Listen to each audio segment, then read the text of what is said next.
Hi, Bartek Urban.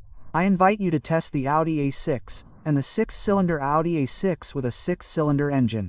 Just a year ago, it wasn't a sure thing, and I don't mean 6 cylinders, but the new A6 was supposed to be called the A7, and the new A6 was supposed to be electric only. Fortunately, it ended up being an electric Audi A6 e-tron and a new Audi A6. And this new A6 looks good.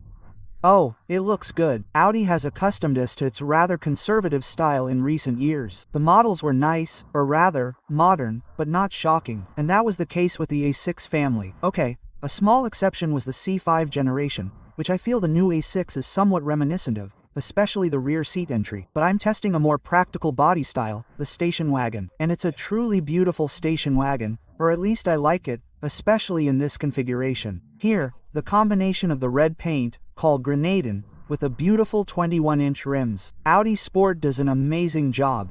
Seriously, I really like the look of the car, and in fact, the only thing I don't understand or dislike are those black brake light lenses on the side.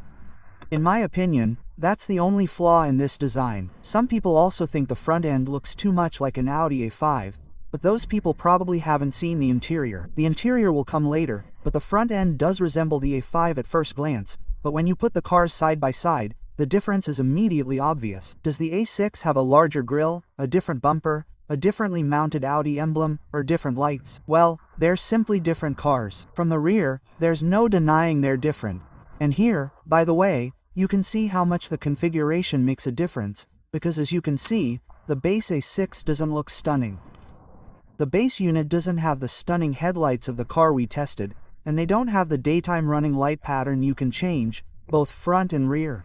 While I consider this an unnecessary gimmick, the sheer quality of these matrix LED lights is truly fantastic. It's also fantastic that Audi seems to have done away with fake exhausts for good and, as you can see, is making decent, real exhausts. Bravo! After all, the A6 we tested also had the Sline package, which adds some black accents to the bumper and sills. Before we get to the dimensions, it's time to mention today's episode's sponsor. If you're looking for a used car, remember that appearances can be deceiving. So before you decide to buy, check out Car Vertical, a portal that will reveal the vehicle's full history, from accidents to odometer readings, thefts, and water damage. For example, an Audi might look perfect in the ad, but it could have been seriously damaged or even stolen at some point. Simply enter the VIN number on Car Vertical to find out the whole truth. We usually inspect several cars, so in this case, it's best to choose the 3-report package. It's the cheapest. Use the promo code AutoGarage to get a 30% discount. You'll find the link in the description. Check before you buy. Take care of your wallet and your safety. And now let's focus on the dimensions, because the new A6 is a truly large car. The length of the new A6 station wagon is 5 meters, less 1 millimeter. It's 190 meters wide and 147 meters high. The wheelbase is 2.93 centimeters, and the ground clearance is unfortunately unknown. I mean, I don't know the official figure, but the car we tested also had the optional air suspension, which allows for about 6 centimeters of adjustment. I say probably because some materials say 6, others 3, but I couldn't find any information about the ground clearance anywhere. Of course, I measured it, and at the highest position it's about 19 centimeters, and at the lowest it's about 13 to 14 centimeters, but I hope there's nothing lower protruding underneath, because I measured it at the sills. And compared to its predecessor, the new C9 generation Audi A6 is 6 centimeters longer, and the remaining dimensions are almost identical. And now you can see both generations side by side on the screen. Which do you like better? I think I prefer the new one. So, it's time for the trunk. And despite the longer body, the trunk has shrunk, significantly, from 565 liters down to 466. Yes, it's over 100 liters less. Okay, 101 liters less. There are also versions that have 60 liters less, and those are models without the mild hybrid. But either way, it's a huge difference, although to be honest, it's not noticeable. And I'll add right away that the predecessor also had just as little underfloor space, so I honestly don't know where the difference comes from. I should have measured it anyway, but it never occurred to me that the trunk was so small, especially since it doesn't look like it. The underfloor space is designed to accommodate all those nets, or even those hooks on the sliding rails. There's also a cigarette lighter socket, 2 shopping hooks, and you can fold the rear seatbacks down to a clean level. As you can see, it's not perfectly flat, but it's not bad either. So we hop into the back, and it's immediately worth checking out the door handles. They're not mechanical, like pulling them. There's a button inside that opens. It's not uncomfortable at all. In fact, you get used to them quickly, and once you get the hang of them, you'll see plenty of room in the back, especially for the legs. As you can see, I also have some headroom, and I'm 186 centimeters tall. And there's that magical glass roof, which doesn't have a blind, but we can darken it. I'll demonstrate it in a moment, but now I'll show you what else is in the back. And there's almost everything here. The only thing I missed was an adjustable seat backrest, but that's how it is. There's an armrest with drink holders, separate air vents, an air conditioning zone, seat heating, connectors, and a fairly high and wide center tunnel that, of course, conceals the drive shaft connecting the two axles. Unfortunately, it's also finished in piano black, but other than that, the materials are really very good. And here's what the roof looks like, and unfortunately, I don't know how it performs in very hot weather, as, unfortunately, there are very few of them in Poland lately. So, let's jump ahead. Here, in the Sline version, we get slightly sportier seats with better lateral support. Fortunately, they're not very hard and are really comfortable. They're also electrically adjustable and heated, and the steering column can be electric. The adjustable center armrest is a plus, as I've noticed that many manufacturers forget about them these days, and when they do, they're often not. Here, it's there, and it's comfortable. Okay, I mentioned something about the similarity between the A6 and the A5 earlier, so it's time to tear down the dashboard. It's identical except for one thing, and that's a drawback in my opinion. I mean, it wouldn't be a drawback if, for example, the digital clocks were nice, or the base didn't have those piano black palaces where the screen is. In fact, I don't even like the home screen because of the strange graphics and themes. It's the same with digital clocks. Digital clocks offer incredible, almost endless possibilities. We should be able to load everything there, but we can't. And I think that when you buy an Audi A6, which is positioned higher than the A5, is generally more expensive and larger, you expect to get a bit more than in the Model 1 class below, the A5. So the interior is a drawback for the A6 and an advantage for the A5, but only because it's the same as the A6. I don't like it in itself. But, you know, bears live in the woods. I'll complain even more, because new Audis have a new panel on the side of the glue panel on the doors, which is for lights, windows, mirrors, and so on. Generally, you don't see much of it, so it doesn't bother me. The problem is that the door handle is so large and wide now, it's difficult for small hands to grasp. The passenger side doesn't have this problem. The passenger might have a different problem, though, because there's a large expanse of piano black in the base, and an optional third screen. And it's a screen that gets very hot. It uses a different technology than the main one. It's TFT, and the main screen is OLED. Although I think these technologies are probably because TFTs have much poorer viewing angles, while NeoLEDs have a viewing angle of almost 180 degrees, so it would be distracting for the driver. But either way, we have either piano black, which is bad, or this screen, which is also bad. Okay, let's check the materials and the fit. I hope it won't be bad.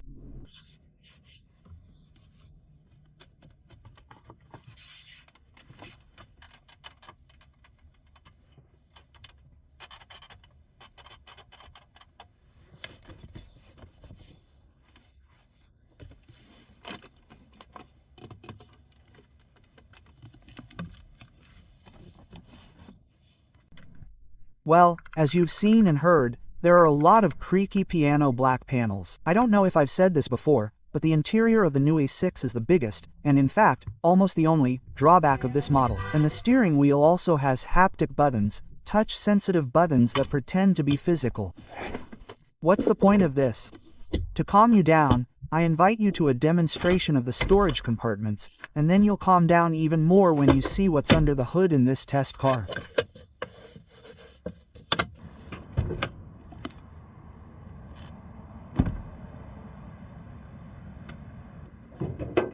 And here, under the hood, there's a 3.0-liter turbo V6 with 367 horsepower and 550 Nm of torque.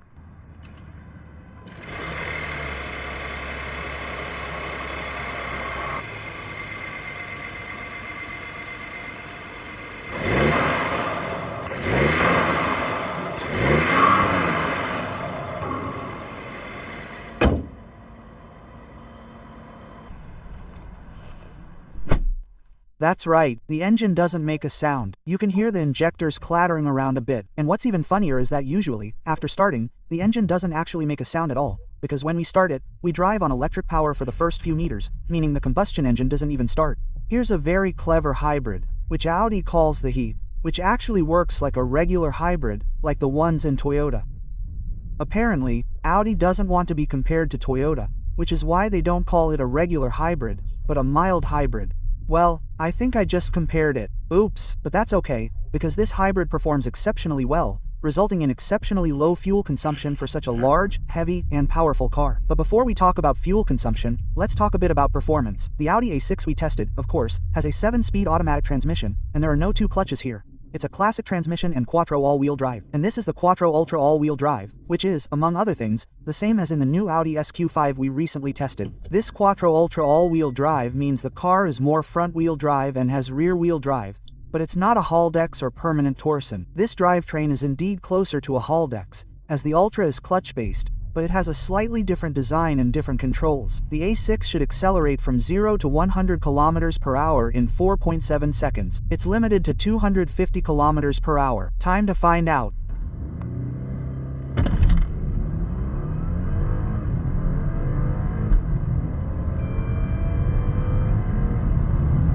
The result is a repeatable 4.5 seconds, a truly impressive time. After that, it's also great, with a 100 to 200 km per hour time of 13.4 seconds, which is very, very fast. I also measured it in the slowest mode, and then the 100 to 100 km per hour time was 5.3 seconds. Still very fast. Fast, comfortable, and quiet too. Despite the V6 under the hood, the car is very polite and very quiet.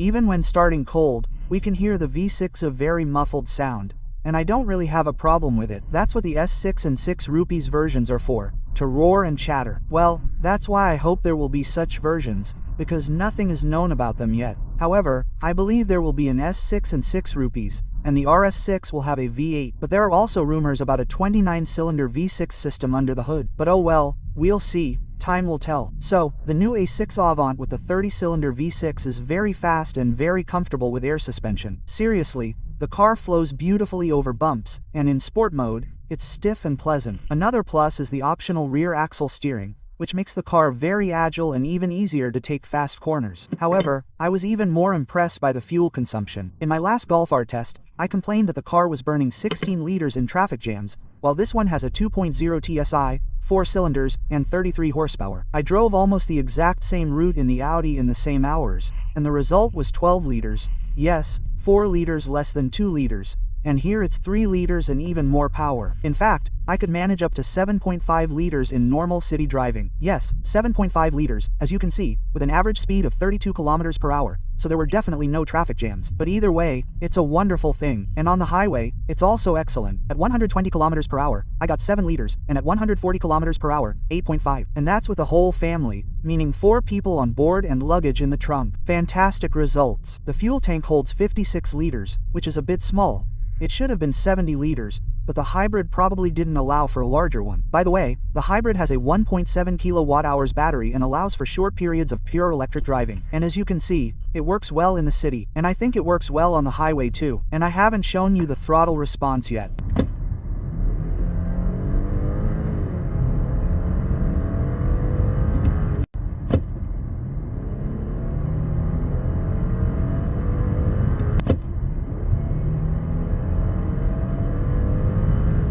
Unfortunately, there's a delay. Dynamic mode is the best, of course, but even there's a bit of a delay. It's a shame. In terms of towing capacity, the A6 with this engine can pull 2,100 kilograms, or just over 2 tons. So, it's time to look at the price. The entry-level Audi A6 with front-wheel drive and a 204 horsepower 2.0 TFSI costs 253,000 Polish zlotys. Next up, we have the 2-liter diesel, also with front-wheel drive and 204 horsepower, starting at 282,000 Polish zlotys. For this diesel, you can choose the Squadro version, which includes 4-wheel drive, and then the price increases by 12,500 Polish zlotys, bringing the total price to 295,000 Polish zlotys. The most expensive model is, of course, the one we tested, with a 3.0 V6 and 4-wheel drive, which starts at 353,000 Polish zlotys. It starts at 524,000 Polish zlotys because the model we tested cost 170,000 Polish zlotys. That's right, there were 170,000 Polish zlotys worth of extras, which you can now see on the screen. It's expensive, but the competition is even more expensive. For example, the cheapest E-Class station wagon or the 5 Series station wagon starts at 288,000 Polish zlotys for the Mercedes and 273,000 Polish zlotys for the BMW, meaning the Audi is already 20,000 Polish zlotys to 35,000 Polish zlotys cheaper. The BMW also doesn't offer a 3-liter petrol engine. In the Mercedes, this variant starts at 410,000 Polish zlotys, which is 57,000 Polish zlotys more expensive. So it turns out the Audi is probably well priced. It's well priced and, in my opinion, has only one drawback. The interior, because otherwise it looks great, drives great, is comfortable, has excellent performance, and is very economical for its power and performance. Okay, the trunk could be larger, as it's 460 liters here, while the aforementioned Mercedes has 615 liters and the BMW 570 liters. Although, in my opinion, the Audi's doesn't look that small at all. And it's nice that it's the cheapest of the three, at least in the base model. Hi,